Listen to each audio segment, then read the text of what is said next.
I thought that what we would do is start with just a very quick run-through of a few images, very idiosyncratic, that have impacted policy or should have. And so Marcus is going to give us our first one. This is just to start with the fact that this works on lots of levels, on lots of issues. This is a photograph by William Henry Jackson of Yellowstone, and it was used along with a lot of other work to establish the national parks. Roosevelt wanted to do this and needed some justification, and of course at that time people didn't travel the way we did now. There wasn't any Southwest Airlines, and he needed to blow people's minds to say that this is out there and it's worth preserving. And it's of note that the parks were established at a time when we were pretty much happy to rape the rest of the country. I mean, we mined down and we shredded trees up. So it was a major achievement, and photography, like Jackson's work and others of his colleagues, had a lot of impact. Go to the next one. This is a photograph that everybody knows, obviously, emblematic of the work that the FSA did.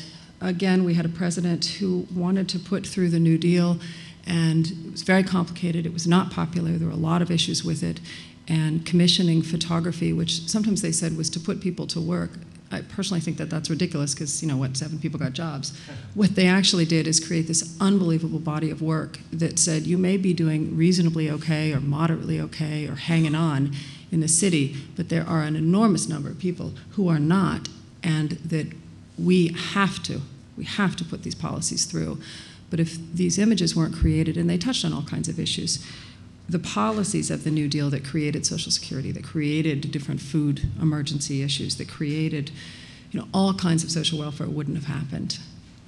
This image and the one after it by Robert Capa take place in 1944, obviously D-Day.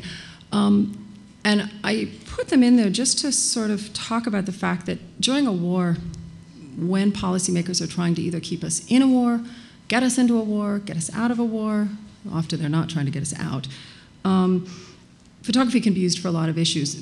What we don't have here are the photographs that were on the front page of every paper on December 7th in 1941 when the administration was trying to get us into World War II. And those photographs, if you got the paper, you would have said, oh my God, they're right. Our Americans have been bombed in Hawaii. It's time for us to get in this war. We have to avenge this. Everybody who lives in this city probably saw what happened the last time we decided we needed to avenge something, and we're still dealing with the same set of issues. But the Pearl Harbor shots did this. 3 years later, in 1944, it was a different ballgame. And we stayed in the war for a long time. Moving here into the civil rights movement, there are a number of images that are really important. Obviously, Bruce Davidson's issue here, a photo here, and I think we have another photo, if you go one more. Yeah.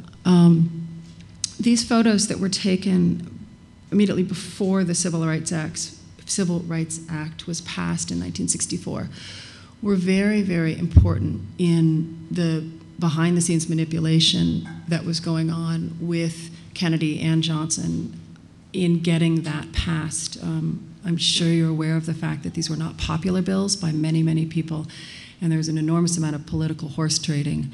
But images like this of people being sprayed by water, it's not up here, but the very famous image of the dogs attacking the young man, all of those were very helpful in the way that the battle over getting the Civil Rights Act was passed. So that's sort of a little bit of the civil rights. And then we're going to move into Vietnam, which maybe wrote the book on how we get images of war and what they look like. In some ways, we saw many more images of disturbing things in Vietnam certainly than we saw before, and than we see now that we are not always allowed, and Ron and others here can talk much better about that. But a lot of what came into American homes, certainly in Vietnam, was highly disturbing. This shot was taken near My Lai, Philip Jones Griffiths. And then if we go on, we're going to see Eddie Adams' shot, which specifically from a policy point of view, not just about whether we should be in Vietnam, but whether we should be supporting the South Vietnamese. American policy has been for a long time to support any government that we thought was convenient to us. The Cold War and this sort of domino theory was a good example of that.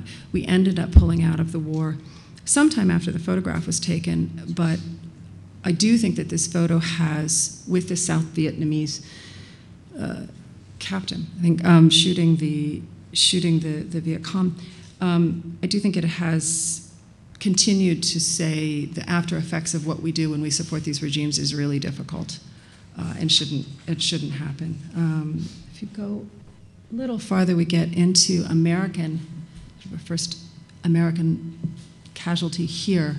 And it was, again, some years after John Filo's picture was taken that we came out. This was May 4th, 1970. We pulled out technically in 1973. It took another 2 years to stop supporting the war. But obviously, this became wallpaper in people's minds culturally. I put this photo in. This is Joseph Kuteka's, the Warsaw troops coming in to crush Prague Spring in 1968, basically to show a photo that didn't have the impact that you might think it did. A lot of what happened during that period was photographed, and eventually the photos came out, and the Cold War did not end then. I mean, you can argue that the seeds happened, and eventually the shipyards, Poland, the solidarity worked and so forth, but in fact, taking a good photograph does not change policy by itself. Unless it's unless it's used, interpreted, distributed, acted upon, seeds falling on fertile ground, unless people like John work in advocacy, Noelle receive it on the policy end. So it was an important photograph, but it did not stop this from happening. So I'd like to introduce, in a little more depth, Ron Haviv. He is an award-winning photojournalist. He's produced images of conflict and humanitarian crises that have made headlines from around the world since the end of the Cold War. Numerous museums and galleries have featured his work, including the Louvre, the United Nations, the Council on Foreign Relations. He's a co-founder of this photo agency, and his work is published by magazines worldwide. John Prendergast is the co-founder of the Enough Project, an initiative to end genocide and crimes against humanity. During the Clinton administration, John was involved in a number of peace processes in Africa while he was Director of African Affairs at the National Security Council. He has authored 8 books on Africa, including Not on Our Watch. He has helped produce a number of documentaries and has taken a number of television news programs to Africa, including Nightline and the Lair NewsHour. He has been part of the series of episodes of CBS's 60 Minutes, which earned an Emmy Award for Best Continuing News Coverage. He's working on the upcoming episodes of 60 Minutes on Congo, and he graciously spoke at the first installation of Darfur and has continued to collaborate with us. And Noelle LuSane is the staff director in the House Foreign Affairs Committee's Subcommittee on Africa and Global Health, chaired by Congressman Donald M. Payne. In this capacity, she drives the legislative agenda for the Africa Subcommittee and the Foreign Affairs agenda of the Congressional Black Caucus.